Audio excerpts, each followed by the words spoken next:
भगवान श्री कृष्ण के चमत्कार और लीलाओं के बारे में कौन नहीं जानता है। वे भगवान विष्णु के अवतार थे। वे जो चाहे वो कर सकते थे और कई मौकों पर किया भी था। लेकिन एक ऐसा मौका भी आया था जब श्री कृष्ण को रणभूमि छोड़कर भागना पड़ा था, जिस वजह से उनका नाम रणछोड़ पड़ा था। अब आप सोच रहे होंगे कि वो तो भगवान थे, फिर उन्हें किसी से भागने की क्या जरूरत थी। दरअसल इसके पीछे एक बेहद ही रहस्यमय कहानी है, जिसके बारे में शायद ही आप जानते होंगे।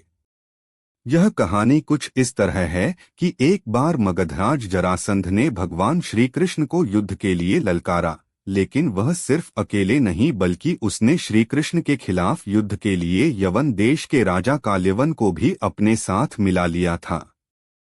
दरअसल काल्यवन को भगवान शंकर से ये वरदान मिला था कि न तो कोई चंद्रवंशी और न ही कोई सूर्यवंशी उसको युद्ध में हरा सकता है।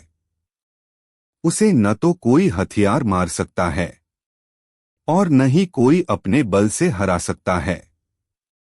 भगवान शंकर से मिले वरदान की वजह से काल्यवन खुद को अमर और अजेय समझने लगा था। उसे लगने लगा था कि कोई भी उसे युद्ध में हरा नहीं सकता और न ही मार सकता है।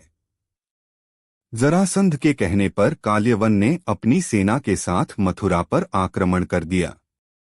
अब चूंकि श्री कृष्ण जानते थे कि काल्यवन को वो अपने बल से मार नहीं सकते हैं और न ही उनका सुदर्शन चक्र उसका कुछ बिगाड़ सकता है, इसलिए वो रणभूमि छोड़कर भाग गए और एक अंधेरी गुफा में पहुंच गए।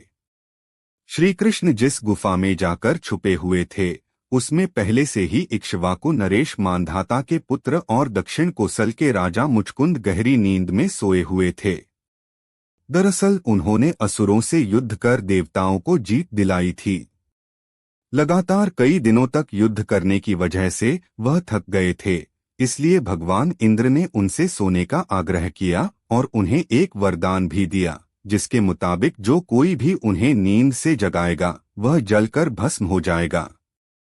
राजा मुचकुंद को मिले वरदान की बात श्री कृष्ण को पता थी, इसलिए वो काल्यवन को अपने पीछे पीछे उस गुफा तक ले आए जहां राजा मुचकुंद सोए हुए थे। श्री कृष्ण ने काल्यवन को भ्रमित करने के लिए अपना पीतांबर राजा मुचकुंद के ऊपर डाल दिया। पीतांबर ओढ़े राजा मुचकुंद को देखकर काल्यवन को लगा कि वह श्री कृष्ण ही हैं और उससे डरकर अंधेरी गुफा में छुपकर सो गए हैं।